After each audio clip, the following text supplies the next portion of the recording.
Well, let me go to that very point, Esther, because there is, I think, a wider point to make here. I reckon this should actually end this ridiculous debate about whether Prince Harry should be invited to see his father crowned the next King of the United Kingdom, Westminster Abbey, May 6. Now, King Charles is reportedly so desperate that Harry comes, asked the Archbishop of Canterbury to work out some sort of deal that would persuade him, even if it makes the King look weak. I'm just wondering, how does it add to the coronation? Have a prince who's dominating the tabloids about a sex romp, acted like a bit of a cad, has no judgment about blabbing about private things.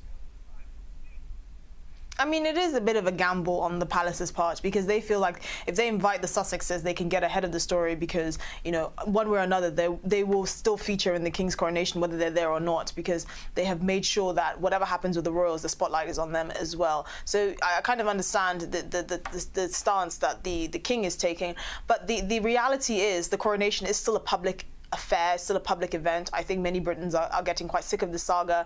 You know, it's a tradition that we love and we just like to perpetuate it and have it relevant to modern times. And I don't think we want to carry on this Kardashian-style ridiculous affair and carry it on to the coronation, which is exactly what would happen if the Sussexes do attend. So I understand it, but the reality is it is a public affair. It is you know, a public event, and we just want to keep it to the immediate royal family, which is the King and William. No, but Esther, I actually want to underline the point you make there. I think King Charles is getting confused. This is not a family get-together. It's not a family reunion.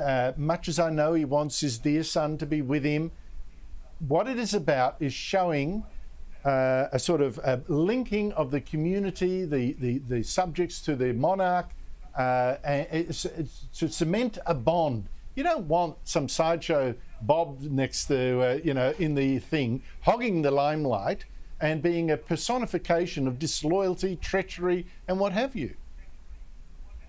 And it's also highly inappropriate because, you know, it is the King's coronation, but it's also, by extension, the Queen's coronation, and Queen Camilla will be crowned Queen. And the revelations that Prince Harry has documented in his book are very not favourable to the future Queen. So, you know, it's not just a matter of extending an olive branch, it's also thinking about your dear wife and whether she needs the kind of negative fallout that comes with the Sussexes being in attendance of the coronation, which would also be her coronation. And I think that's a point that many people have missed. Yes, it is a public event, but there's also someone who's directly implicated, who will be directly affected by Prince Harry and his wife attending, and that's Queen Camilla, who really, I think out of all of this, I feel arguably the most sorry for, because she really didn't deserve any of this. So true, and we haven't even got on to Prince William, the loyal son, the next heir, and does he really deserve to have his brother with his shenanigans, you know, taking some of the limelight of a very solemn and important occasion. Esther Krakue, thank you so much for your time, really appreciate it.